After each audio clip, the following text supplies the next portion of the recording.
Sebelumnya saya nggak nyangka sama sekali bakalan ada pandemi kayak gini yang mengakibatkan semuanya itu serba online. Kayak aktivitas di kampus jadi online, aktivitas sehari-hari saya jadi online.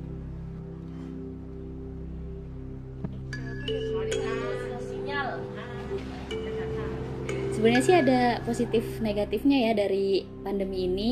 Ya positifnya mungkin bisa ngumpul bareng keluarga lagi, tapi negatifnya ya itu dia semuanya serba online. Jadi kayak ngumpul bareng temen juga online, terus belajar juga online, yang sebenarnya itu tuh gak gampang buat kita lakuin gitu.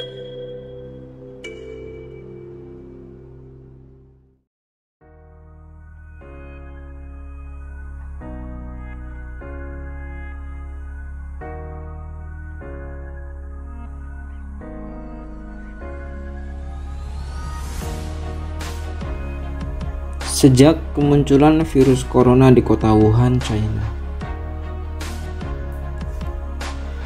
virus ini kemudian menyebar ke berbagai penjuru dunia, tak terkecuali Indonesia. Guna memutus rantai penyebaran virus ini, pemerintah Indonesia mengeluarkan beberapa kebijakan. Salah satunya adalah pembatasan sosial berskala besar. Kebijakan ini berimplikasi kepada setiap segmen kehidupan rakyat Indonesia, termasuk di dalamnya dunia pendidikan. Melalui surat edaran nomor 21.6 tahun 2021, Rektor UIN Sunan Kalijaga Yogyakarta menetapkan seluruh aktivitas perkuliahan dilakukan secara daring. Bagi sebagian mahasiswa, hal ini bukanlah hal yang mudah. Beberapa di antara mereka mengaku merasa jenuh, bosan, dan kurang maksimal di dalam menjalani studinya. Kesehatan mental merupakan hal yang penting dalam menghadapi wabah ini. Kesehatan mental bagi mahasiswa akan berimplikasi kepada kualitas aktivitas studinya yang dilakukan secara daring. Maka daripada itu, menjadi penting bagi keluarga mahasiswa pasca sarjana UIN Sunan Kalijaga Yogyakarta untuk mengadakan podcast dengan menghadirkan narasumber yang kompeten di bidangnya. Dan dengan bangga, kami hadirkan ke hadapan Insan Cendekia, podcast pertama KMP UIN Sunan Kalijaga Yogyakarta dengan tema menjaga kesehatan mental di tengah perkuliahan daring, dengan menghadirkan narasumber Ibu Suaida Lubis, SPSI, MA PSI.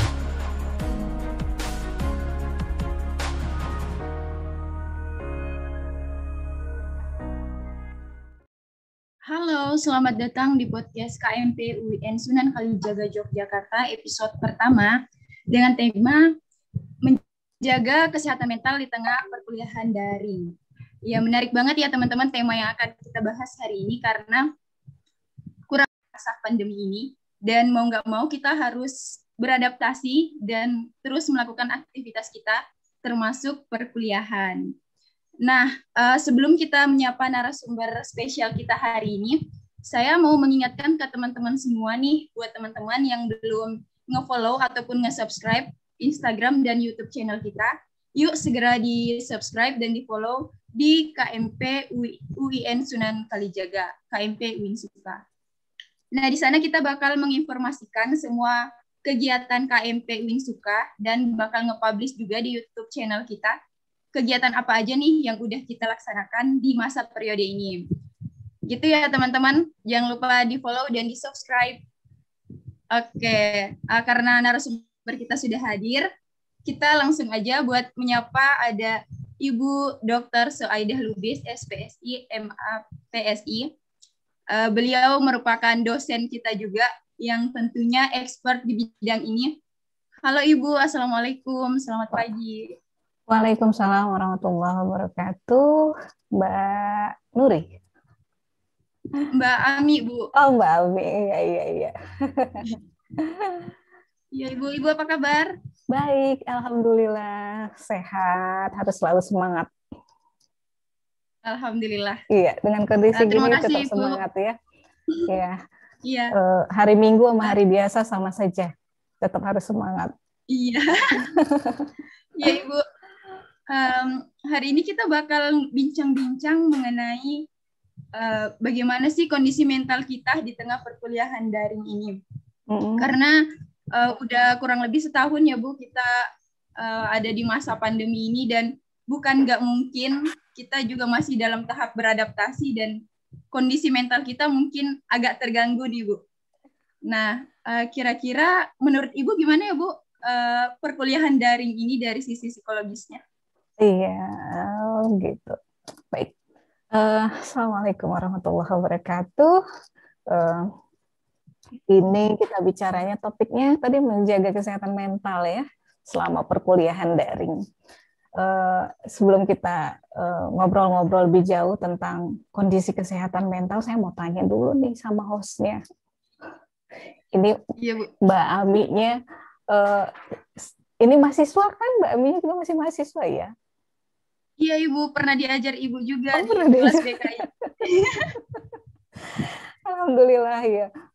Iya, jadi saya pengen nanya sama Mbak Ami sendiri gitu. Mbak Ami sendiri yang dirasakan apa ini selama 1 tahun terakhir ya, selama kita mengalami masa pandemi ini. Mbak Ami pribadi deh. Agak ini sih Bu. Agak apa? Agak susah juga beradaptasinya Bu. Karena gitu. kita yang awalnya ketemu teman-teman bisa diskusi langsung, jadi kayak sungkan, males-malesan sih jatuhnya Bu.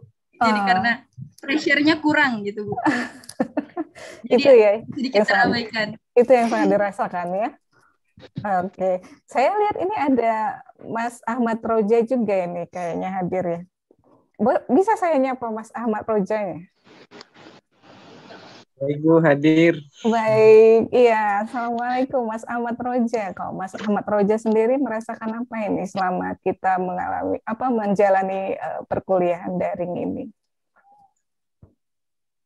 Kalau terkait dengan perkuliahan daring, saya sendiri malah merasa cukup nyaman untuk tidak bertemu dengan orang dan nggak tahu apakah ini hal yang wajar atau tidak, Bu.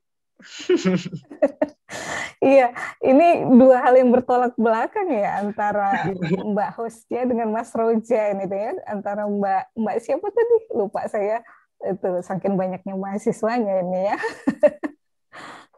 Ini bertolak belakangnya, satu merasa agak terganggu dari sisi relationship-nya ya dalam pertemanan. Kalau Mas Roja sendiri malah merasa nyaman gitu ya, malah merasa nyaman. Ini yang akan mungkin kita diskusikan sama-sama. Kalau ada yang merasa nyaman, ada yang merasa justru aduh saya banyak mengalami penurunan dalam terutama masalah relationship seperti itu ya. Kok bisa ada yang berbeda-beda begitu. Baik, kita mulai saja. Saya akan mencoba sedikit menyampaikan bagaimana kita menyikapi perkuliahan daring ini selama masa pandemi ya. Terkait tema kita menjaga kesehatan mental. Kesehatan mental itu sebetulnya apa sih? Itu dulu mungkin ya yang harus kita pahami sama-sama ya. Kesehatan mental itu apa sih gitu. Kesehatan mental itu adalah sebuah kondisi mental yang di mana kita tidak ada mengalami gangguan. Saya ulangi, kesehatan mental itu adalah kondisi mental di mana kita tidak ada mengalami gangguan atau kecacatan mental. Nah, kalau bicara kesehatan mental, maka kita tidak bisa dipisahkan dari 3 hal yang dalam hal ini mengacu kepada diri kita. Apa saja itu? Itu ada yang namanya kognitif, kemudian ada emosi, dan ada perilaku. Ya. Emosi, kita mulai dari yang emosi dulu. Emosi di sini semua yang terkait dengan hal-hal apa saja yang kita rasakan. Ya,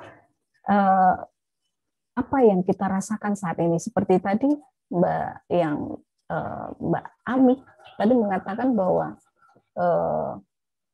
saya kok ngerasa ini mulai sosialisasi saya kok makin lama makin berkurang ya, kontak dengan teman-teman seperti itu.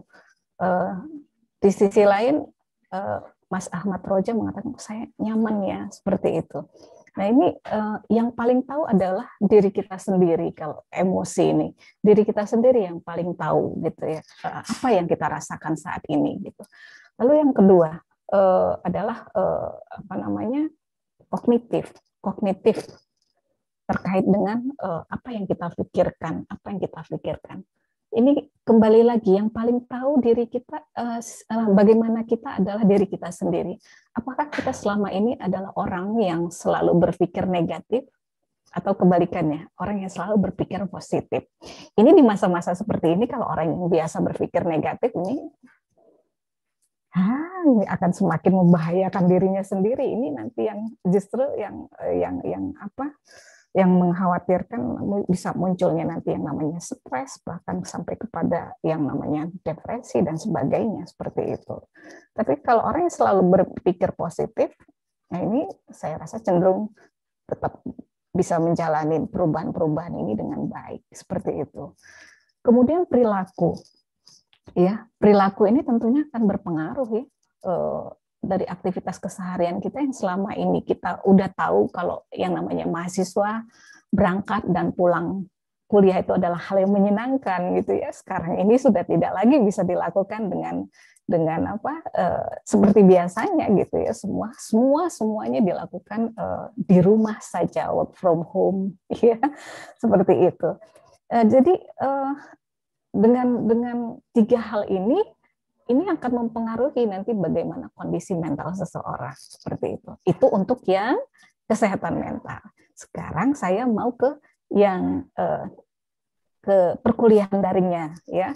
Tadi yang kesehatan mental yang saya sedikit jabarkan. Sekarang ke perkuliahan daring. Perkuliahan daring itu teman-teman sekalian ya, Mas Roja, teman-teman sekalian yang sebagai mahasiswa semuanya tentunya sudah mengetahui bahwa perkuliahan daring itu adalah kegiatan perkuliahan tatap muka ya yang dilakukan secara langsung ya, perkuliahan tatap muka yang dilakukan secara langsung. Tapi sekarang selama 1 tahun ini boleh dibilang ya hampir 2 semester ini perkuliahan yang selama ini kita lakukan dengan tatap muka yang secara luring itu beralih kepada perkuliahan daring seperti itu. Nah, dengan perubahan-perubahan ini dari perkuliahan yang biasanya luring menjadi daring, ini tentunya membuat kita tiba-tiba ya mungkin masih ingat semua ya di awal-awal kita semuanya harus membatasi kegiatan kita karena memang ada aturan dari pemerintah ya yang membuat kita akhirnya seperti orang yang gagap ya. Kegagapan yang kita rasakan ini ya, terkesan seperti kita memang tidak siap untuk menerima situasi yang terjadi saat ini gitu ya. Perubahan yang terjadi itu membuat kita tidak siap ya, tidak siap terutama bagi pelajar dan mahasiswa itu tidak siap itu lebih kepada perubahan dalam pembelajaran, model pembelajaran ya. Aktivitas keseharian seorang pelajar, mahasiswa itu semuanya berubah ya. Seperti tadi yang saya sampaikan. Biasanya kalau hari-hari yang menyenangkan itu bagi seorang pelajar ataupun mahasiswa adalah ketika berangkat dan pulang sekolah, ketika berangkat dan pulang kuliah, itu menyenangkan sekali ya, bisa bareng dengan teman-teman seperti itu ya. Kemudian kita nggak lagi bisa belajar yang namanya di kampus, di kelas, semua belajar dilakukan di rumah saja seperti itu. Kemudian tidak bertemu dengan teman-teman, ya, tidak lagi bisa bertemu dengan teman-teman seperti biasa kalau kita datang ke kampus gitu, ya. Kalau bertemu dengan teman-teman semuanya lewat pakai media semua ya, harus lihat handphone dan sebagainya ya. Dan yang terakhir mungkin juga yang paling nggak mengenakan nih, gimana pun kita kan butuh bermain misalnya ya, sama teman-teman bermain kemana gitu ya, cari tempat-tempat untuk biasanya nongkrong nih kalau anak mahasiswa ya, nongkrong sambil mengerjakan tugas dari dosen ya. Sekarang kalau mau nongkrong udah nggak bisa lagi ya sebebas seperti yang sebelumnya. Nah, kondisi-kondisi yang seperti ini, kegagapan-kegagapan itu tadi yang biasanya kita lakukan tanpa ada batasan-batasan ya, larangan-larangan seperti itu, itulah yang membuat banyak kita merasa jadi frustrasi, sampai kapan sih seperti ini, seperti itu ya, ada perasaan begitu mungkin ya, yang membuat kita karena kelamaan mungkin di rumah ya, semua aktivitas dilakukan di rumah, itu membuat kita merasa jenuh ya. Kemudian apalagi cemas ya, cemas tadi merasa mungkin takut, ini saya mengikuti perkuliahan dari secara daring ini, saya lebih banyak nggak pahamnya ini daripada pahamnya. Mungkin begitu yang banyak dirasakan mahasiswa sekarang ya, karena keterbatasan itu tadi. Misalnya kalau dulu kita waktu luring ya, kalau ada yang nggak paham, kita bisa dengan bebas ya ngobrol sama dosen kita, bertanya ya, sampai kita betul-betul merasakan menemukan jawabannya begitu ya. Kalau sekarang kan semuanya terbatas begitu. Nah, kecemasan tidak bisa mengikuti perkuliahan, kemudian kecemasan, aduh teman-teman semakin menjauh nih dari saya rasanya gitu. Ya bakal masih ada nggak ya teman yang ingat sama saya gitu. Teman-teman yang lain merasakan hal yang sama nggak dengan yang saya rasakan gitu.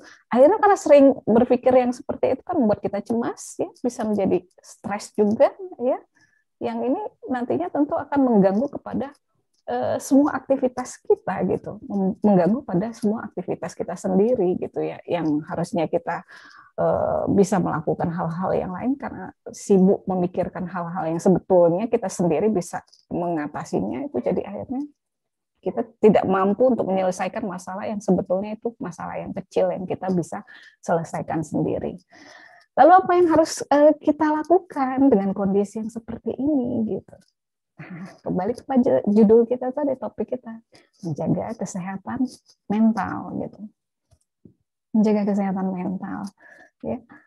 Caranya bagaimana menjaga kesehatan mental ini? Nah, seperti tadi di awal yang saya sampaikan, 3 hal yang nggak boleh kita lupakan ya. Apa itu? Lakukan yang paling penting dulu, coping ya. Coping, apa itu coping? Coping itu kemampuan kita untuk mengatasi dan mengendalikan situasi yang kita hadapi. Ya. Jadi kalau tadi Mbak hostnya, saya kok bilangnya Mbak host ya, merasakan saya cemas nih, teman-teman jangan-jangan makin menjauh nih sama saya. Nah, kita yang paling tahu, saya harus ngapain ini gitu. Saya harus ngapain ini gitu. Ya, jadi yang pertama emosi. Kendalikan dulu emosi kita, ya. Saya di awal juga tadi sudah sampaikan bagaimana supaya kita tahu dengan emosi kita, ya. Kenali dulu diri kita, kenali diri kita sendiri, ya. Caranya bagaimana mengenali diri kita gitu. Tadi saya contohkan juga, selama ini kita orang yang selalu berpikir positifkah? Selalu orang yang selalu berpikir negatifkah? Kita yang paling tahu ya.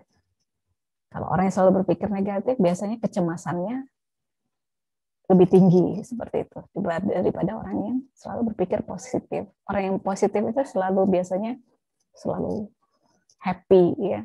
Ada masalah dia yakin dia bisa selesaikan seperti itu. Yang kedua, coping emosi dengan berusaha menyelesaikan setiap masalah yang menurut kita itu mengganggu pikiran kita gitu, mengganggu pikiran kita. Coba untuk selesaikan. Ya, kita yang paling tahu gitu ya, gimana cara mengatasinya. Misal kalau kita udah merasa stagnan dengan tugas-tugas perkuliahan ya yang biasanya ya saya tidak pungkiri banyak keluhan mahasiswa yang mengatakan bahwa Bu kok malah daring ini kuliahnya malah tambah banyak tugas ya gitu. Ya, kayaknya saya salah satunya Bu. Oh, yang mengalami itu. Kok tambah banyak ya tugasnya gitu ya. Nah ini yang kita semua harus apa ya bisa pahamin itu, maksudnya karena ini semua dalam keterbatasan ya. Ada tuntutan lain yang nanti mungkin akan saya singgung ya. Ada tuntutan lain ya. Jadi di masa pandemi ini orang-orang semua harus mulai mandiri gitu, Jadi dosen itu memberikan tugas ini karena nggak bisa 100% memberikan semuanya kepada mahasiswanya dengan segala keterbatasan ini gitu. Jadi coba untuk kalau kita sudah stagnan dengan tugas-tugas itu, berhentilah, jangan memaksakan diri untuk menyelesaikannya gitu ya. Ini jadi berusaha untuk mengetahui masalah yang membuat kita stagnan atau jenuh gitu ya. Kemudian berusaha menyelesaikan permasalahan, jangan ditumpuk gitu. Orang yang suka menumpuk masalah ini nanti seperti bom, pada saatnya dia akan meledak. Olahraga. Sekarang lagi tren ya, sepedaan ya. Kalau mau sepedaan jangan begal sepeda orang gitu. Kalau mau sepedaan jangan sampai membegal sepeda orang gitu ya. Olahraga kan nggak mesti sepedaan ya, jogging jalan pagi itu udah cukup buat kita, 30 menit saja setiap hari kita lakukan. Apalagi tidur yang cukup, jangan begadang. Ini anak mahasiswa paling seneng nih biasanya begadang ya. Kumpul bareng teman di satu tempat ya, katanya membahas tugas, lebih banyak biasanya ngobrolnya daripada bahas tugasnya ya. Nanti hasil tugasnya paling 3 lembar gitu ya. Ngumpulnya sampai 3 jam gitu ya. Ngumpulnya sampai 3 jam ya. Jadi tidur yang cukup. Tidur yang cukup bukan berarti jadi kaum rebahan ya. Bukan berarti jadi kaum rebahan. Kata Ibu harus tidur yang cukup gitu ya.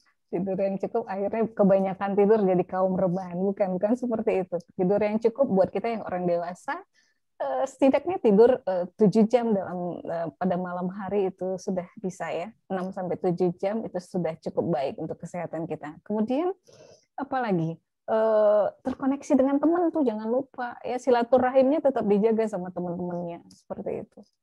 Dan yang paling penting bersyukur. Ini hidup kita ini nggak bisa kita lepas dari yang namanya bersyukur ya kepada Tuhan. Dalam kondisi seperti ini pun kita harus bersyukur.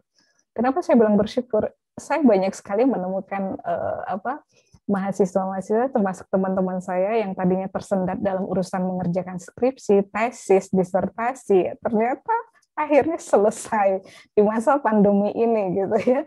Karena apa? Banyak di rumah yang tadinya kita ketika di masa luring untuk menyentuh yang namanya skripsi, tesis, disertasi, itu nggak punya waktu gitu ya, sehingga yang harusnya sudah selesai kita belum selesai juga. Tapi karena kita banyak di rumah, kita lagi akhirnya bisa menyelesaikan yang paling penting sebagai kewajiban kita sebagai mahasiswa tentunya.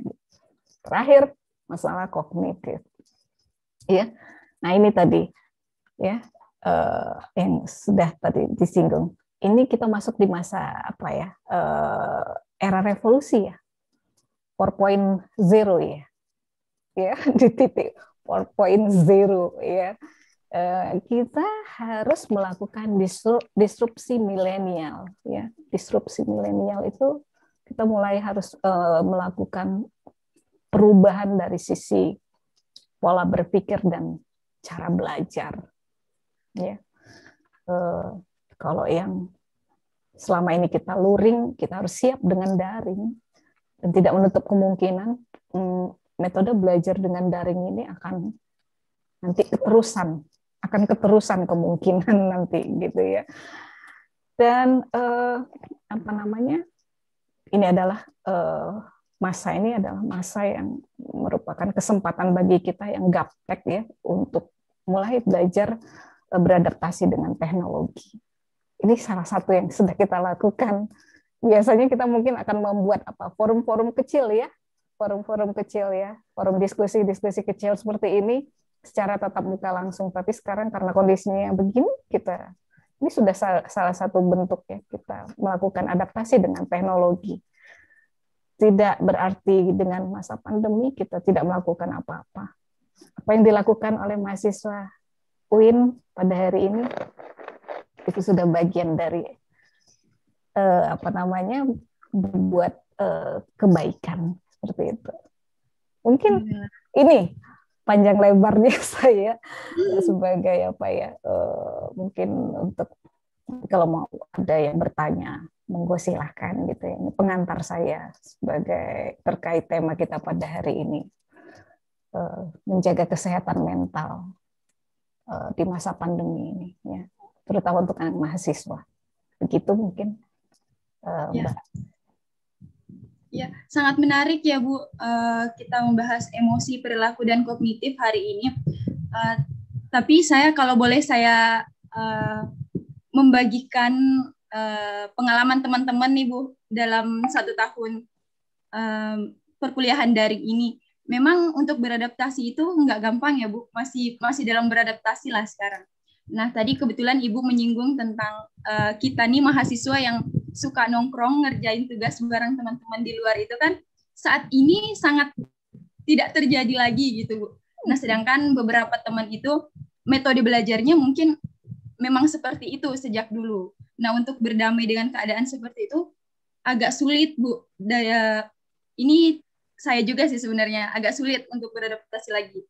Nah kira-kira bagaimana sih Bu tipsnya biar kita bisa berdamai nih dengan keadaan saat ini? Karena jujur saja Bu, sampai sekarang sudah 1 tahun ini, saya masih tetap membutuhkan teman-teman untuk berdiskusi secara langsung dalam menyelesaikan tugas.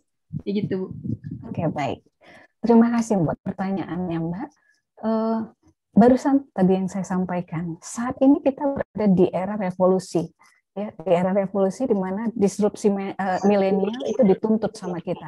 Harus sudah mulai terjadi pergeseran pola berpikir dan pola belajar. Di sini kita diminta untuk cobalah untuk mulai mandiri. Ya. Coba untuk hal-hal yang kecil yang sebetulnya kita bisa selesaikan, apakah kita tetap harus perlu kumpul dengan teman untuk mendiskusikannya? Seperti itu. Coba kita mungkin mulai meminimalkan pertemuan dengan teman. Caranya dengan kita coba misalnya seperti tadi Mbak katakan, saya tetap butuh teman-teman. Oke, kalau tetap butuh dengan teman-teman, coba berapa orang teman yang akan kumpul biasanya? Misalnya 5 orang. Bagi dulu tugas. Kalau memang misalnya ada tuntutan kita harus kerja kelompok misalnya, bagi tugas berlima ini gitu. Coba masing-masing mengerjakan, bertanggung jawab dengan tugas tugas yang akan kita kerjakan ini yang sudah dibagi tadi. Ya, misalnya kita harus membuat satu paper atau makalah gitu.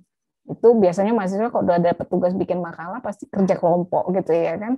Nah, coba masing-masing ada ketua kelompoknya dibagi ya, bagi jadi sesuai dengan jumlah kelompoknya ya. Tanggung jawabnya apa?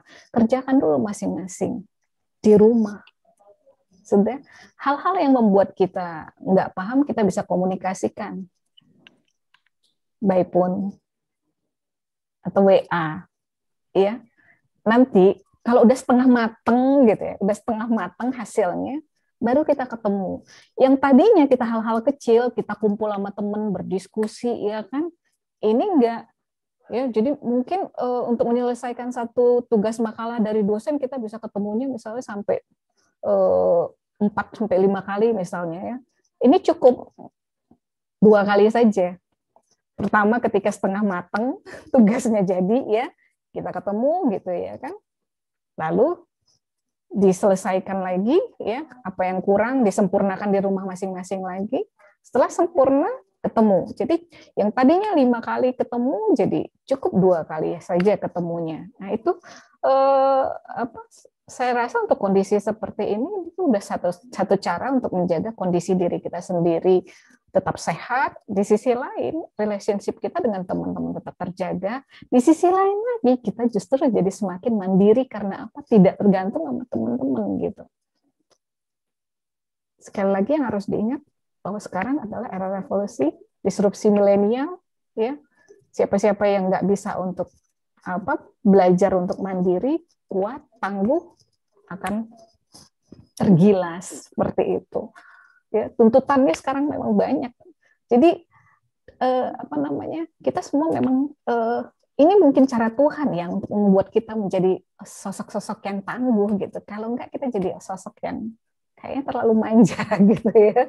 Ini boleh kita jangan kita negatif gitu dengan kondisi yang ada saat ini gitu. Justru ini cara Tuhan mendewasakan kita, membuat kita menjadi tangguh gitu. Ya mungkin itu jawaban dari Ibu. Ya. Jadi mandiri gitu ya, mandiri. Coba untuk mandiri gitu. Walaupun itu kerja kelompok, gimana caranya supaya karena nanti sistem penilaian dari dosen pun seperti itu, Mbak. Ya, jadi namanya kerja kelompok tidak berarti satu kelompok itu akan mendapatkan nilai yang sama baiknya. Misalnya dapat 70 semua akan dapat 70 atau dapat 80 semua akan 80, tidak. Gitu. Ya. Semua akan kembali kepada yang saya tadi sampaikan gitu. Tugas kelompok misalnya seperti itu. Nanti mungkin bisa jadi si A bisa dapat 90, si B cuma dapat 60 misalnya gitu. Ini akan kembali kepada yang tadi saya sampaikan itu ya. Bahwa kemandirian, kembalinya pada kemandirian.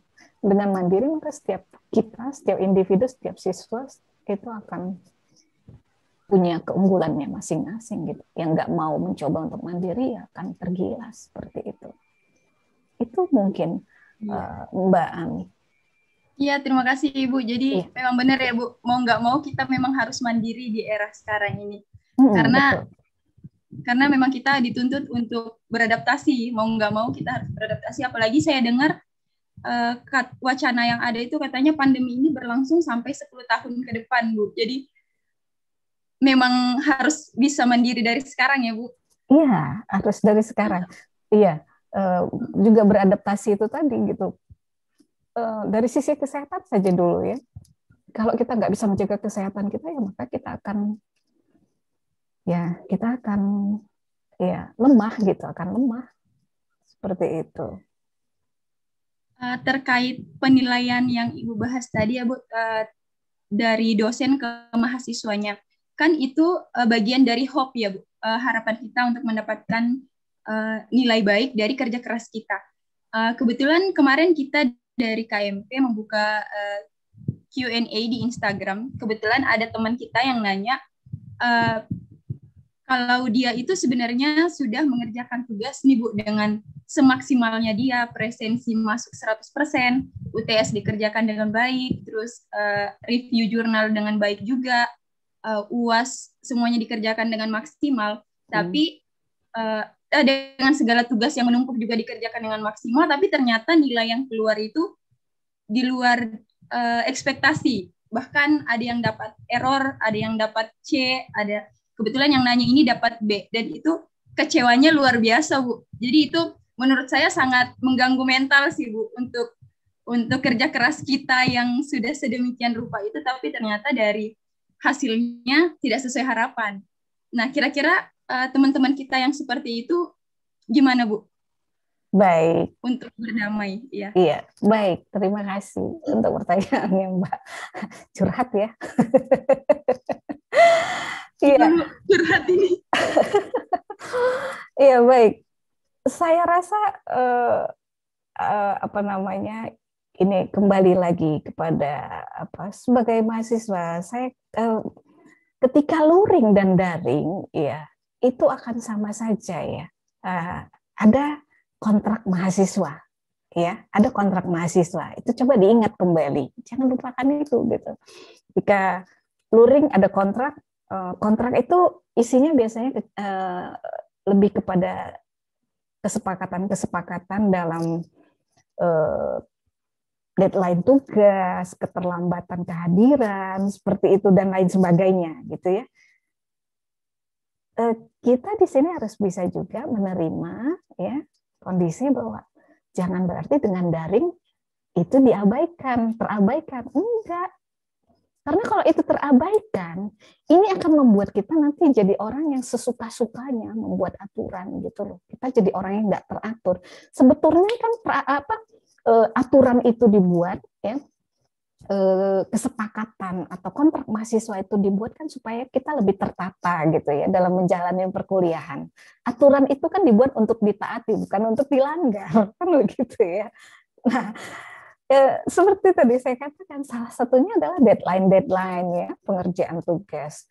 Bisa jadi ya kurangnya poin si mahasiswa ini karena dia tidak mengikuti kesepakatan deadline misalnya. Dosennya udah memberikan kesempatan pada mahasiswa misalnya. Ini mau dikumpulkan kapan? 2 minggu ya Bu? Oke, 2 minggu. Jam berapa kita kumpulkan? Jam 10 Bu. Oke, jam 10. Ternyata dia udah 2 minggu ngumpulkannya lewat dari jam 10. Walaupun 5 menit, Bu, cuma telat 5 menit, masa sih Bu? Gitu ya, nggak bisa ditolerir gitu. Nah, mulai deh biasanya mahasiswa jaringan di tempat saya lagi terganggu Bu, misalnya mulai tuh berdalih ya kalau udah kayak begitu ya. Itu alasan yang paling sering digunakan sih. Itu paling sering, padahal di tempat dia nggak ada apa-apa masalahnya gitu ya. Sering itu dijadikan ini untuk berdamai dengan dosennya gitu ya. Itu yang pertama. Yang kedua ya, ketika kegiatan perkuliahan misalnya berlangsung, ini mahasiswanya presensi sih gitu, tapi nggak ada nampak sosok orangnya ketika dipanggil-panggil sama dosennya. Ini mana ini Mas Ahmad Roja, kok ada ya kelihatan namanya, dipanggil-panggil nggak ada gitu orangnya, ternyata udah entah kemana tapi presensi gitu. Nah, itu bisa jadi seperti itu gitu. Jadi banyak hal lah gitu. Saya yakin dosen itu tidak akan sembarangan memberikan nilai gitu, karena dia juga nggak mau mahasiswanya buruk ya dalam pencapaian nilai. Tapi tolong juga diingat ya, apakah nilai itu betul-betul ketika kita mendapatkan nilai B kita merasa betul-betul sampai yang seperti Mbak Ami sampaikan, membuat kita harus sampai down seperti itu ya, harus merasa terpukul sekali, aduh kok cuma dapatnya B, terus mau dapatnya apa sih gitu. Haruskah nilai kita semuanya A? Gitu. Apakah harus nilai kita semuanya A gitu. Kok kita seperti orang yang tidak yakin dengan diri kita bahwa kita itu nilai itu memang yang diharapkan mahasiswa gitu ya, baik gitu, karena itu jadi sebuah kebanggaan ketika nanti dia mungkin bisa mendapatkan predikat cum laude gitu, seperti itu. Tapi itu kan tidak semata-mata gitu ya. Maksud saya begini, coba kita perhatikan kembali range nilai, kan itu biasanya di dalam kontrak kuliah itu kan ada nanti ya, nilai A itu dari kisaran nilai 85 misalnya sampai 100 misalnya. Coba diperhatikan apakah dengan range B itu berarti buruk sekali prestasi kita? Enggak gitu. Enggak seperti itu gitu. Ya. Dan saya rasa itu tidak jadi sebuah alasan yang membuat kita harus terus merasa terpuruk dengan nilai kita yang cuma mendapatkan B. Harusnya tetap bersyukur. Saya rasa B itu udah cukup baik ya. Lalu nilai yang baik itu milik siapa? Apakah milik dosen semata? Enggak gitu. Enggak mesti dosen yang dapat nilainya 100, salah besar juga seperti itu gitu. Tapi akan banyak sekali lah aspek yang membuat kenapa si A mendapatkan nilai C, B, A gitu ya. Kalau misalnya ada mahasiswa yang dapatkan nilai C, itu kemungkinan besar memang dia banyak hal yang tidak dia penuhi sebagai mahasiswa terkait tanggung jawab dia. Itu ya. Hal yang lain lagi mungkin sebagai contoh. Kadang-kadang mahasiswa mungkin menganggap ini nggak akan dikoreksi oleh dosennya gitu, tugas-tugasnya gitu. Padahal nggak semua ya dosen saya rasa pasti akan mengkoreksi lah, nggak mungkin nggak mengkoreksi, kalau nggak dia bagaimana mau melihat kemampuan siswa ini gitu. Ada mahasiswa kadang yang membuat tugas tuh isinya panjang lebar, tebal, tapi tidak kepada esensinya misalnya, atau bahkan ya saya pernah itu mendapatkan ya selama masa daring ini ketika pengumpulan tugas ya, saya lihat nggak ada apa-apa isinya, kosong gitu. Loh, ini kok cuma dikirimkan cuma nama doang gitu ya, mana isinya gitu. Ya kan saya itu membuat kita dosen ya mungkin kok begini gitu. Ya. Ketika dibuka itu ya ininya tugasnya kok nggak ada gitu. Hanya lembaran kertas kosong. Nah ini tentunya dosen nggak bisa memberikan nilai A. Ya, B, C saja pun berat memberikannya karena nggak ada tugasnya gitu. Ya, seperti itu. Ya. Berarti ini memang lebih ke introspeksi diri ya Bu, muhasabah. Sebenarnya benar layak nggak sih kita dapat nilai yang kita harapkan ini? Betul. Sebetulnya dosen pun cukup bertoleransi kok untuk keadaan ini, termasuk kepada mahasiswanya sendiri gitu ya. Kita bisa kok menerima keterbatasan semua ini gitu. Yang paling penting di sini jangan sampai mahasiswa itu apa yang udah disepakatin itu ya ditepati lah, itu saja gitu. Kalau ada tugas ya diselesaikan seperti itu. Ya. Tetap berusaha memberikan kualitasnya tetap dijaga gitu, jangan juga asal jadi gitu ya. Ya, jangan copy paste. Itu dosen mungkin akan tahu copy paste. Nah, lagi begini lah paling enak deh copy paste ya kan tugas-tugasnya seperti itu. Ya. Copy paste itu jalan ninja buat orang-orang. Nah, itu kan berarti kan kembali lagi kepada kemandirian ini. Gimana mau masuk kepada disrupsi milenial ya kan nggak bisa gitu. Ya. Revolusi 4.0 itu karena kita sendiri misalnya hanya dengan hantaman yang begini aja kita udah langsung down seperti itu ya. Jadi itu mungkin riak-riaknya kenapa mahasiswa diberikan nilai A, B seperti itu. Begitu? Jadi gitu ya teman-teman. Jadi nilai yang kita dapat ini ya gitulah sepantasnya kita dapat. Jadi kalau misalnya mau protes atau kecewa dengan itu, balikin lagi deh ke diri kita, bener nggak sih? Emang udah pantas nggak sih kita buat nuntut nilai yang lebih baik dari hasil kerja kita? Kayak gitu ya Bu? Iya betul. Dan yakinlah gitu ya, dengan kita nilai B itu kan kita akan membuat kita semakin kok saya cuma dapat nilai B ya gitu. Itu membuat kita jadi semakin kepengen tahu lagi. Iya, untuk memperdalam kajian itu sendiri gitu. Siapa tahu justru dengan nilai B itu memberangkatkan kita menjadi orang yang hebat malah gitu. Ya, banyak yang seperti itu. Saya kasih contoh misalnya, ada yang benci banget kalau ketemu dengan pelajaran matematika, statistik gitu. Ya. Saya mau milih jurusan ini supaya terhindar dari yang namanya pelajaran statistik. Di mana kuliah yang nggak pakai mata kuliah statistik? Tidak ada. Semua jurusan mau kuliah pasti ada statistiknya, pasti ada hitung-hitungannya gitu. Karena apa? Ini nanti terkait dengan apa? Tugas akhir kita, skripsi, ya, tesis, disertasi, yang kuantitatif nanti kan akan belajar itu. Mau nggak mau kan belajar, harus belajar kan. Akhirnya apa? Dia bisa dapat nilai skripsi, tesis atau disertasi nilai A.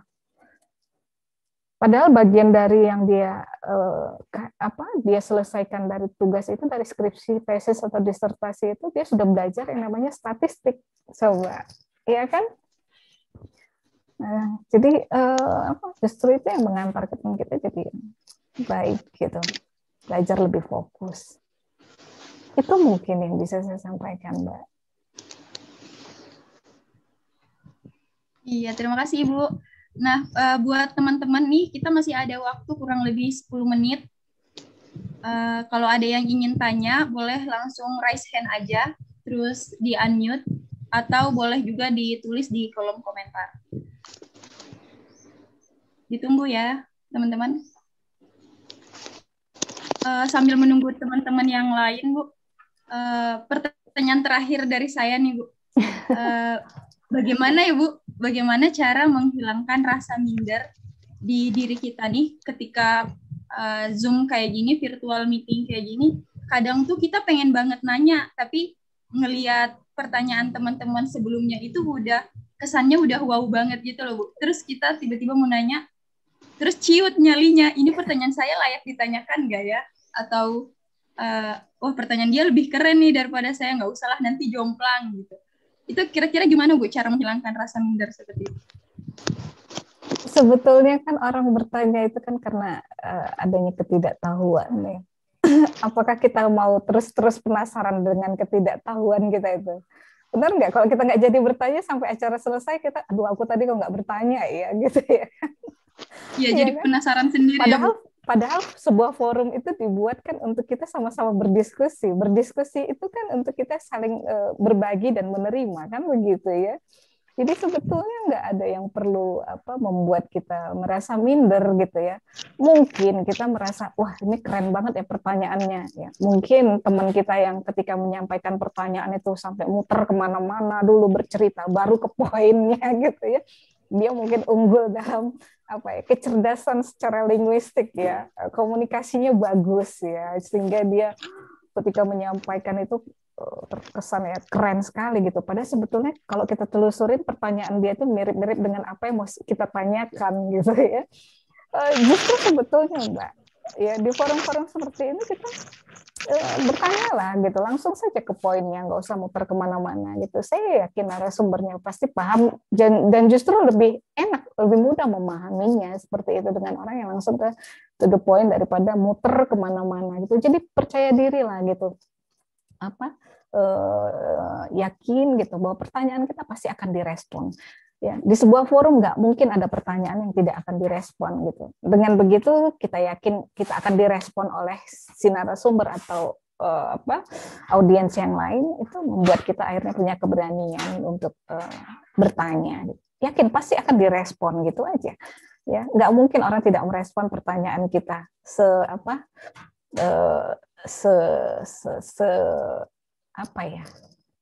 sesepele apapun, maaf ya. Misalnya cuma mau bertanya, Ibu apa sih yang dimaksud dengan kesehatan mental itu? Misalnya, Ibu apa sih yang dimaksud dengan kuliah daring itu apa sih, Bu? Misalnya seperti itu, ya pasti akan dijawab gitu. Daring itu apa ya? Kok saya baru dengar gitu. Atau misalnya sekarang anak mahasiswa suka pakai istilah-istilah gaul ya. Saya juga sempat bertanya, kaum rebahan, apa sih kaum rebahan? Itu saya harus bertanya sama anak muda juga gitu. Kalau enggak nanti saya ketika menyampaikan kuliah, kaum rebahan, apa ya kaum rebahan? Oh begitu. Ternyata ini adalah kebiasaan-kebiasaan baru anak-anak sekarang gitu ya, kita ini gitu ya, di masa pandemi ini ya, lebih banyak di rumah sambil tiduran, makan tidur seperti itu, nonton televisi seperti itu ya. Itu pasti akan dijawab gitu. Itu Mbak, jangan bertahan dengan pertanyaan yang ada dalam benak kita. Bertanyalah. Ya, jadi tetap harus berani ya Bu, biar nggak penasaran nih pulangnya. Iya, itu untuk melegakan kita sendiri ya. Jangan menumpuk masalah seperti tadi. Jangan menumpuk masalah Ya, gara-gara lagi jangan menumpuk masalah. Ini ada pertanyaan dari Mas Kurozi. Saya bacakan ya, Bu. Silakan. Katanya, mohon maaf Ibu, saya merasakan selama masa pandemi ini emosi saya sering terkontrol, sering marah dibanding sebelumnya. Belajar jadi cepat bosan. Bagaimana ya Bu solusinya? Ya, baik. Ya. Tadi kita sudah panjang lebar ya bercerita bahwa 3 hal ini salah satunya adalah emosi. Tadi emosi, kognisi, dan perilaku ya. Jika ada salah satu yang tidak terpenuhi gitu ya, itu memang akan membuat kita menjadi labil, cenderung marah. Cenderung marah itu sebetulnya kan karena kita mungkin bingung ya di masa pandemi ini, bingung mau ngapain, kita nggak bisa menyelesaikan mencari solusi dari permasalahan-permasalahan yang kita alami gitu. Tadi udah saya sampaikan bahwa kalau kita marah ya pasti ada sebabnya gitu. Kalau kita marah-marah tanpa sebab nih perlu dipertanyakan gitu ya. Jadi yang paling tahu itu adalah diri kita sendiri. Cobalah untuk mengenal diri kita. Coba untuk mengenal diri kita. Coba untuk juga mencari tahu ya apa yang membuat saya ini marah gitu. Kalau kita sudah yakin rasanya tidak ada pemicu kemarahan kita, misalnya karena ada orang yang membohongi kita, misalnya gitu, nggak ada, misalnya semua it's okay, baik-baik saja gitu. Tapi tiba-tiba kok saya jadi gampang marah, tersinggung.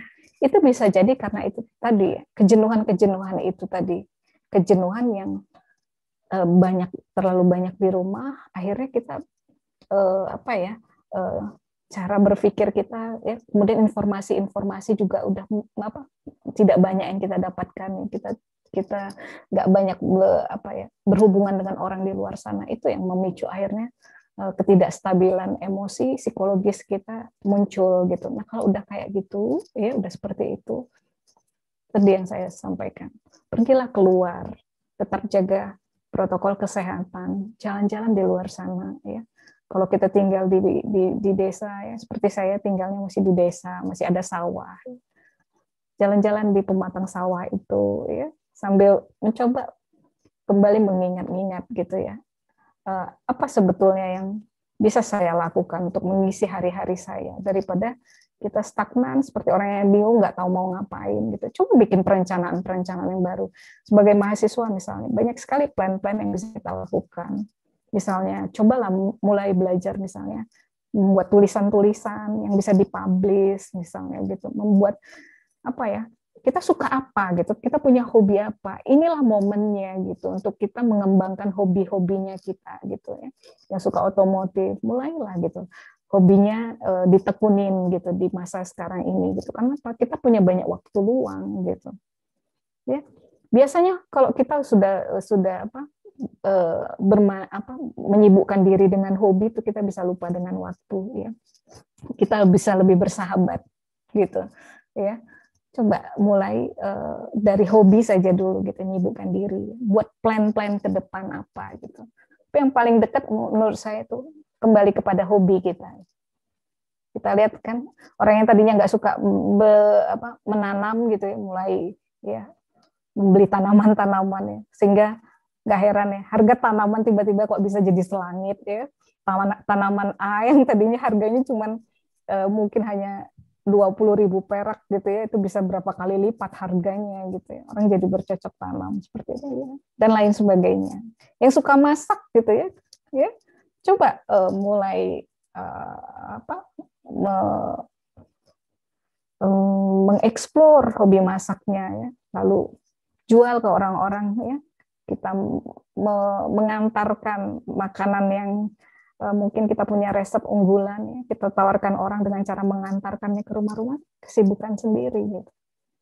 Ya itu salah satu mungkin yang bisa saya sampaikan. Itu ya, Mbak Ami. Jadi seperti itu ya Mas Furozi. Semoga bisa menjawab pertanyaannya Mas Furozi. Harusnya sih udah bisa. Ya, terima kasih Bu. Kemudian ini ada sama-sama Mas Furozi. Ya, kemudian ini ada dari Mbak Rahmadi Tani yang lagi raise hand. Boleh langsung di-unmute aja, Mbak. Ya, terima kasih moderator atas kesempatan saya untuk bertanya di sini. Mohon maaf ya Bu, saya tidak menyalakan videonya. Nah, saya ingin bertanya terkait dengan mata kuliah, bagaimana sih kita ini bisa mengelola antara obsesi untuk sempurna dalam hal tugas, dalam mengerjakan tugas seperti itu, karena Yang sering dialami itu kalau secara pribadi saya itu bukan pada output nilainya, Bu, tapi proses gimana sih aku bisa mengerjakan tugas ini dengan baik gitu. Kadang itu malah efeknya itu bisa cemas, psikosomatis, deg-degan, kayak dikejar-kejar deadline dan sangat tidak enak gitu loh. Nah, ini beberapa hal juga sudah saya pernah lakukan untuk meminimalisir hal tersebut. Salah satunya merefleksi diri sendiri, terus kayak meditasi gitu loh, Bu, self hipnoterapi. Nah, tapi beberapa kali saya juga sering melakukan jurnal harian. Jadi saya punya jurnal harian tiap hari, saya mau ini plan A, plan B seperti ini. Nah, tapi semua itu juga ternyata tidak memberikan efek yang begitu positif gitu loh dalam diri saya, karena saya juga seperti itu, kayak dikejar-kejar, rasanya tuh malah cemas gitu. Jadi ya itu unek-unek saya, Ibu. Tolong ini Ibu memberikan pencerahan kepada saya. Terima kasih atas perhatiannya. Semoga jawabannya bisa memberikan kebermanfaatan untuk saya dan teman-teman yang lain. Iya, baik Mbak Rahma Dita. Terima kasih buat pertanyaannya. Di masa pandemi seperti ini, kita nggak boleh berharap banyak memang. Semua rencana-rencana yang kita susun itu jangan diharapkan bisa sempurna seperti yang kita terjalanin ya. Bisa diselesaikan seperti yang kita rencanakan. Nggak bisa seperti itu dengan kondisi yang seperti ini. Kenapa? Pertama, ruang gerak kita terbatas. Ya, kita nggak bisa bebas seperti ketika masa di luar masa pandemi sebelumnya gitu. Yang ketika kita misalnya stagnan, kita bisa jumpain teman atau bisa kita ke satu tempat misalnya untuk memenuhi keinginan kita tanda kutip ya gitu. Sekarang semuanya terbatas gitu sehingga ruang gerak kita saja dibatasin gitu. Jadi yang tadi Mbak Rahmadita sampaikan, selama kita sudah berproses ya itu sudah cukup baik, tapi jangan berharap proses yang kita lewatin itu 100% bisa sempurna, enggak. Karena apa? Dengan banyaknya kita di rumah, dengan banyaknya kita berdiam diri di rumah gitu. Pekerjaan-pekerjaan yang kita lakukan itu juga akan membuat kita cepat untuk mudah bosan, jenuh gitu ya. Kita lelah gitu. Ya. Ini nggak boleh kita paksakan juga ketika rasa itu sudah datang gitu, rasa lelah itu sudah datang. Berarti yang tadi kita plan misalnya ya, saya harus bisa selesaikan ini. Ntar malam kayaknya harus rampung. Tapi ternyata apa? Baru jam 11 siang kita ngerjakan, kita udah mulai stagnan, nggak jalan mau berpikir, ya, mulai datanglah rasa ngantuk, jenuh, nggak bisa mikir, diem berkutat di tempat yang di pekerjaan kita itu, nggak jalan-jalan gitu. Ini kok dari tadi stagnan di sini aja. Kalau sudah begitu jangan bertahan gitu, ya. Coba untuk kita yang paling tahu, sekali lagi kenalin emosi kita gitu. Cobalah untuk merefresh kembali diri kita sendiri gitu. Coba berpindah. Jadi di masa pandemi ini kita dianjurkan untuk cepat berpindah kegiatan gitu. Paham ya maksudnya Mbak Rahma? Cepat berpindah kegiatan ini maksudnya jangan bertahan di situ gitu. Ya. Berpindah dulu, kalau udah stagnan berpindah dulu ke kegiatan lain, misalnya mengerjakan hobi. Nanti kalau kita udah nyaman, kembali ke kegiatan itu gitu. Jadi space itu jangan kita saklek harus selesaikan, berarti harus selesai seperti yang direncanakan, nggak bisa. Makanya kita harus selalu membuat prepare waktu. Kalau dikaitkan dengan posisi kita sebagai mahasiswa, misalnya oleh dosen kita di deadline tugasnya dikumpulkan besok hari Senin jam 12 malam. Berarti kita harus punya space waktu yang jangan pas jam 12 malam itu kita kelarkan. Kalau bisa sebelum itu kita sudah rampungkan. Maksudnya begini, Jadi begitu dikasih tugas, cicillah sedikit hari ini ya. Hari ini berapa dulu yang dikerjakan, misalnya ada 10 soal, hari ini kerjakan 2 soal dulu, misalnya seperti itu. Tugasnya misalnya udah dari seminggu yang kemarin itu. Coba itu, sedikit gitu. Yang penting prosesnya kita kerjakan. Saya yakin kalau misalnya kita sebagai mahasiswa, dosen bisa memahami itu, bisa menerima itu. Seperti itu. Jadi sekali lagi, jangan berharap yang sempurna dengan apa yang sudah kita rencanakan, karena kondisinya sekarang ini memang lagi seperti ini gitu. Ya. Yang penting tetap selalu ada proses sedikit dikerjakan. Mbak Ramadita, kalau masih belum pas, boleh bertanya lagi. Gimana Mbak Ramadita? Kalau masih belum pas, boleh bertanya lagi, silahkan. Iya, paham Bu. Terima kasih atas inspirasinya. Iya, sama-sama Mbak Ramadita. Kita buka satu lagi ya Bu. Iya, silakan. Dari Mbak Eva. Silahkan Mbak Eva. Assalamualaikum warahmatullahi wabarakatuh. Selamat pagi Ibu, selamat pagi semuanya. Semoga dalam keadaan baik. Sebelumnya mohon maaf ya Ibu, saya tuh mau pergi sebenarnya kayak gitu, tapi saya penasaran. Jadi mohon maaf nggak buka kamera, nggak on cam. Sebenarnya yang saya tanyakan cukup simpel sih Bu. Ini konteksnya tuh semalam saya tuh ngobrol sama lewat chat juga sih sama teman. Terus dia tuh bilang sebenarnya saya tuh bosan hidup katanya tuh Bu, kayak gitu. Terus saya tuh inget dia tuh pernah suicide attempt sama anxiety-nya parah banget. Terus dia bilang gitu. Terus saya tuh tanya, terus saya tuh jadi mikir kayak gitu ya Bu, kira-kira ada nggak sih Bu korelasinya antara ambisi, antara kebosanan hidup sama ambisi kayak gitu. Soalnya kadang saya tuh juga kalau bosan hidup ya belum sih ya Bu, saya tuh masih ada ambisi serius.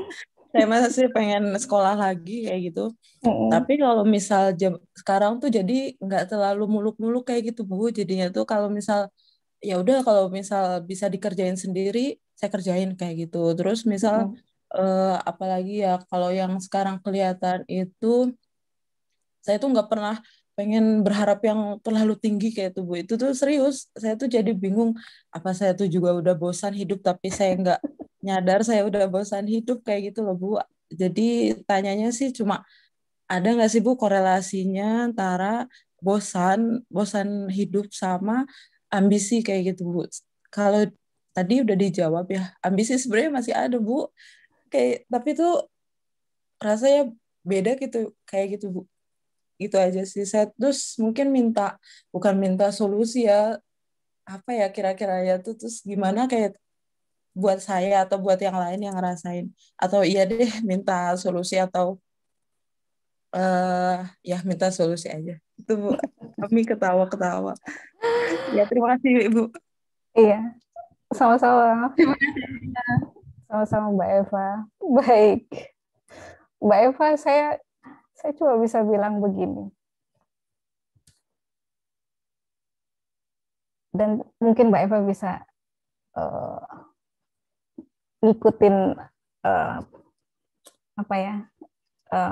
atau punya apa ya, moto sendiri gitu.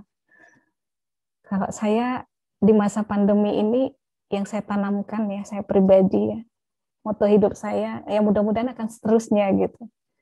Sebaik-baik manusia adalah yang paling bermanfaat kehidupannya untuk orang lain. Saya ulangi, sebaik-baik manusia adalah yang paling bermanfaat kehidupannya untuk orang lain. Tuhan saja bilang, sebesar biji zarrah pun kebaikan yang kamu lakukan pasti akan ada balasannya. Coba, apakah itu tidak cukup untuk menjadi motivasi bagi diri kita untuk berbuat kebaikan? Kenapa harus memilih mengakhiri hidup? Tuhan saja belum mau mengakhiri hidup kita karena kontraknya memang belum selesai di dunia ini. Coba nanti Mbak Eva atau teman Mbak Eva itu yang mau coba bunuh diri itu kalau memang kontraknya belum selesai di dunia ini, yang ada apa? Mau coba bunuh diri nggak jadi mati. Yang ada menyesal karena mau coba bunuh diri malah jadinya cacat misalnya. Mohon maaf gitu ya. Kenapa gagal bunuh diri, udah terlanjur nyayat-nyayat tubuh atau apalah misalnya, atau udah terlanjur menjatuhkan diri dari tempat ketinggian ke bawah gitu ya, patah-patah sudah tulang-tulangnya gitu ya. Akhirnya malah nggak bisa berbuat apa-apa dalam hidup ya. Yang harusnya kita diberi kesehatan oleh Tuhan gitu. Ya. Banyak sekali sebetulnya. Apalagi coba kita perhatikan di sekitar kita di masa pandemi ini, banyak sekali orang-orang yang susah. Banyak mahasiswa, pelajar ya, mahasiswa terutama yang tidak bisa membayar KRS karena kesulitan ekonomi. Ya, kesulitan ekonomi. Sampai nggak bisa mau melanjutkan kuliah gitu. Inilah saatnya kita untuk berempati. Ya, berbuat kebaikan. Ini ladang ibadah kita ini. Ya, tidak ada satu musibah pun yang terjadi di muka bumi ini tanpa sebuah tujuan yang baik yang dibuat Allah. Tidak ada yang sia-sia yang diciptakan Allah. Yang terjadi di muka bumi ini semua terjadi atas izin Allah. Tentunya ini bukan sesuatu yang buruk, pasti akan ada kebaikan. Ini kesempatan kita yang selama ini mungkin kalau mau berbuat kebaikan agak sedikit tarik ulur seperti bermain layangan. Jadi all out lah berbuat kebaikan. Ya. Adik-adik kita yang di desa. Ya, kalau Mbak Eva jalan-jalan ke kampung-kampung sana yang tidak tersentuh oleh teknologi, bagaimana mereka mau belajar? Kenapa kita nggak pergi ke sana untuk menjadi relawan, jadi guru, tidak dibayar? Biarkanlah Allah yang membayar semua kebaikan kita itu. Ilmu itu nggak akan berkurang, Mbak. Kalau kita bagikan kepada orang lain, malah akan bertambah terus nantinya. Allah yang akan nanti yang tahu caranya bagaimana menambah ilmu kita itu. Nggak berkurang. Ya. Nggak bisa berbagi secara materi, berbagilah secara ilmu. Semua yang hadir di sini, semuanya orang yang berilmu, orang magister loh, udah punya pengalaman, sudah bisa share ilmu untuk adik-adik kita terutama. Dan sekarang juga pemerintah lagi ada program ya, lagi ada program. Ya, programnya apa? Salah satunya apa? Mengajak mahasiswa untuk menjadi apa? Guru buat adik-adik kita yang di desa-desa yang nggak tersentuh oleh teknologi, yang nggak bisa ikut belajar secara daring, yang nggak bisa, yang nggak punya handphone, yang nggak punya laptop, gimana dia mau belajar? Mau belajar sama orang tuanya juga nggak berpendidikan yang maksimal, cuma lulus SD atau malah nggak lulus sekolahnya misalnya. Kalau nggak dari kita-kita ini yang berbagi gitu, bermanfaat sekali kan. Siapa tahu dengan kita berbagi kebaikan itu tadi, kita dipertemukan dengan banyak orang di luar sana. Orang melihat kita, si Anu melakukan bakti sosial. Itu jadi cara Tuhan untuk mempertemukan kita sama orang-orang yang baik. Kita ketemu apa? Orang-orang yang mungkin katakanlah punya apa ya? Punya sesuatu yang nanti mungkin kita bisa diajak join misalnya gitu. Ikut dong sama saya, bekerja sama saya atau apapun itulah. Kita nggak pernah tahu rencana Tuhan. Yang Tuhan minta cuman pada kita adalah berbuat kebaikan, cuman itu yang diminta sama Tuhan. Ya, sekecil apapun itu. Jadi obsesi kita mungkin bisa jadi tercapai dengan kita berbuat kebaikan, kita nggak pernah tahu. Ya, kita punya obsesi. Ya, semua niat baik itu pasti Tuhan akan kasih jalannya. Tapi kita nggak pernah tahu, maka berbuat kebaikan lah. Karena Tuhan udah janji, Tuhan nggak pernah ingkar sama janjinya. Sekecil apapun kebaikan yang kamu buat, akan ada balasannya. Nah, mungkin dengan cara berbuat baik itu, semua obsesi kita, mimpi-mimpi kita, harapan-harapan kita bisa kita dapatkan. Saya cuma bisa sampaikan seperti itu, Mbak Eva. Ya, termasuk yang mungkin kesulitan dalam hal ekonomi. Dengan kita berbuat kebaikan, kita nggak pernah tahu. Ada orang yang membalas apakah dengan sekotak kue, ya, apakah dengan mungkin nanti ada angpau, salaman, ada nanti sekedar uang transportasi, kan itu rezeki. Ya, seperti itu. Jadi apa namanya? Jangan di masa seperti ini juga satu lagi, lebih banyaklah mendekatkan diri kepada Tuhan gitu. Berkomunikasilah dengan Tuhan. Ini juga kesempatan kita ya.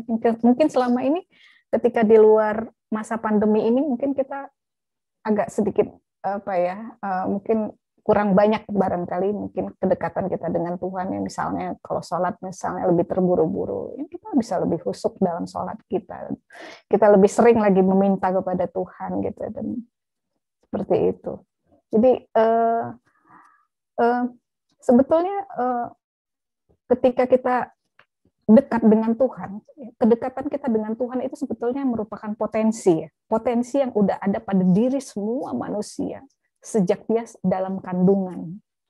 Kedekatan diri kita dengan Tuhan itu adalah potensi yang sudah kita miliki sejak kita ada dalam kandungan. Ketika kita dekat dengan Tuhan, maka yang namanya emosi, ya, kemudian kognisi itu akan sangat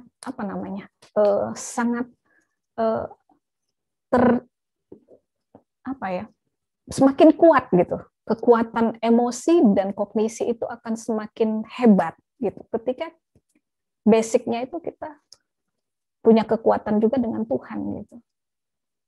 Nah, orang yang sudah basicnya selalu mendekatkan diri dengan Tuhan, emosinya lebih terkontrol, lebih terkendali, nggak akan mudah marah, nggak akan mudah putus asa. Ya, orang yang nggak mudah marah, nggak mudah putus asa, maka kognisinya itu akan sehat. Dia akan cenderung lebih mudah berpikir secara jernih, berpikir sehat juga. Nggak akan ada pikiran-pikiran untuk mengakhiri hidup misalnya. Karena apa? Dia tahu itu bukan pekerjaan yang baik, seperti itu. Dengan berpikir jernih, maka kita akan berperilaku yang baik-baik saja. Kita akan nggak akan punya kesempatan memikirkan yang buruk-buruk, ya, melakukan hal-hal yang merugikan diri kita sendiri. Nah, orang yang pikirannya jernih, cenderung itu akan lebih bisa menikmati hidup, ya. Menikmati hidup itu tidak beban. Ya, kondisinya sekarang seperti ini ya dia syukurin.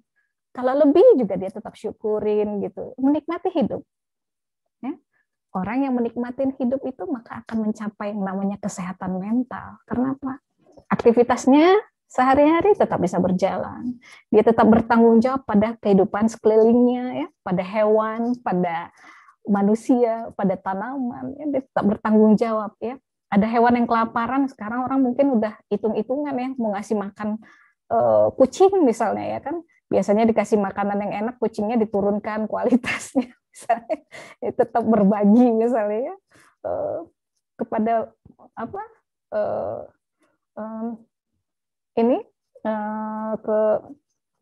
ketahanan psikologis gitu ya, tahanan psikologis ya, kita jadi orang yang lebih siap menerima kondisi apapun yang terjadi di sekitar kita.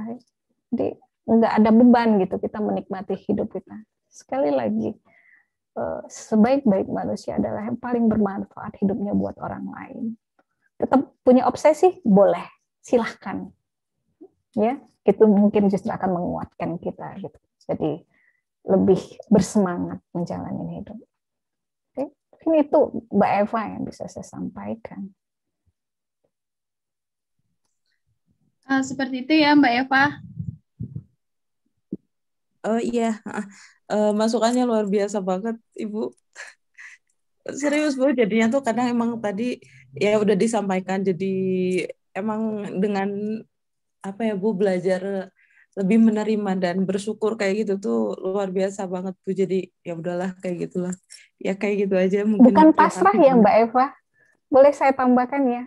Oh, lebih menerima ya sudah begitulah gitu ya. Bukan pasrah loh ya. Jadi jadi kayak gimana, Bu? Kalau bukan saya maksudnya sih pasrah di sini dengan tidak berbuat apa-apa, bukan itu maksud saya. Kadang-kadang kan ada orang yang mengartikan udahlah pasrah, eh, terima saja apa yang ada. Maksudnya dengan tidak berbuat apa-apa, bukan itu. Makanya tadi saya pasrah di sini artinya kita menerima keadaan ini, tapi tetap berbuat sesuatu. Makanya tadi saya sampaikan ini ya, sebuah moto sebaik-baik manusia adalah yang paling bermanfaat buat orang lain. Kita tetap beraktivitas gitu, lakukan apa yang kamu bisa gitu, yang bisa membuat perubahan pada orang lain gitu. Misalnya ya, hari ini ada orang yang kelaparan, dengan kita memberikan sedikit rezeki kita pada orang itu tidak jadi lapar, itu saya sudah berbuat kebaikan. Jangan salah, satu kebaikan sekecil apapun yang kita lakukan itu akan memberi dampak psikologis yang luar biasa terhadap diri kita. Ya, ada hormon-hormon kebahagiaan. Ingat, ada hormon kebahagiaan loh ya dalam tubuh kita. Yang bisa memunculkan hormon kebahagiaan dalam diri kita itu hanya diri kita sendiri gitu.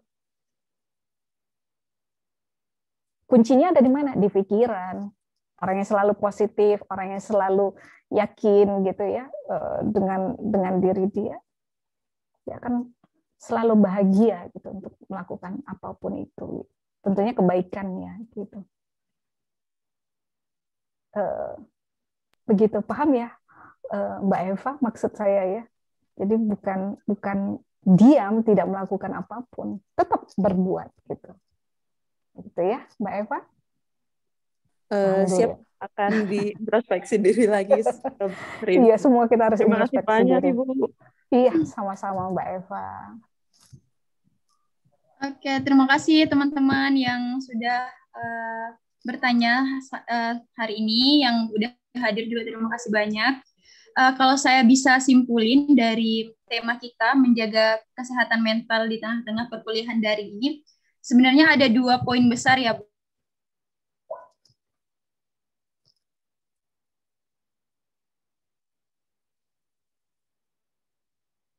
Halo Mbak Ami. Pertama itu bagaimana cara kita untuk mengenali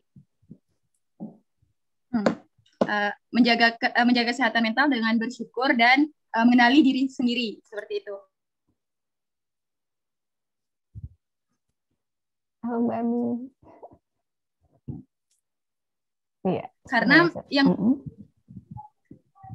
aduh, maaf ya teman-teman. Saya terputus-putus nih dengan Mbak Ami. Iya.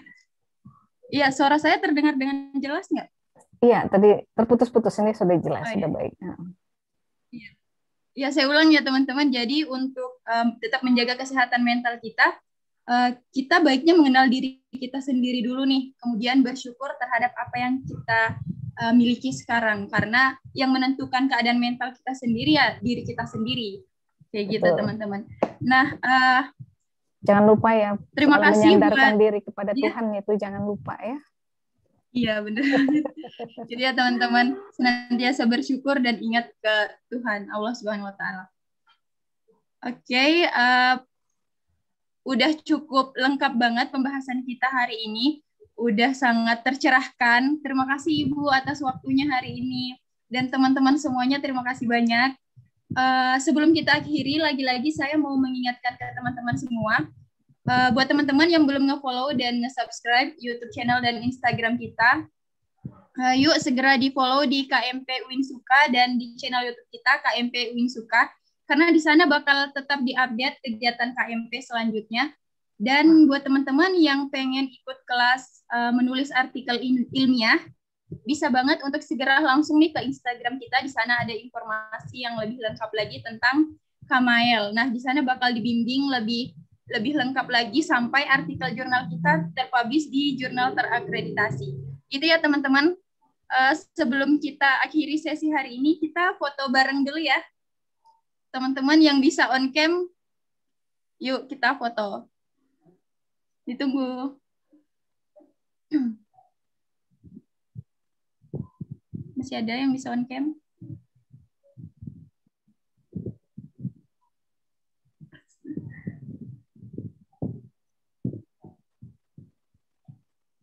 Gimana? Oke, mungkin ini aja ya.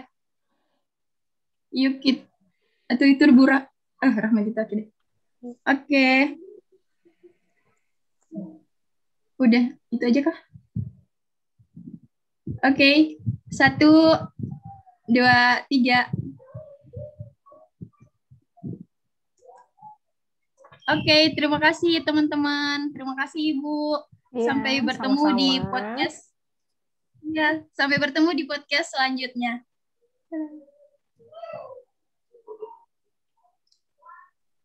Terima kasih Ibu sudah berkenan hadir. Sama-sama Mas Roja. Mudah-mudahan Ini bermanfaat santai-santai ya. aja nih, teman.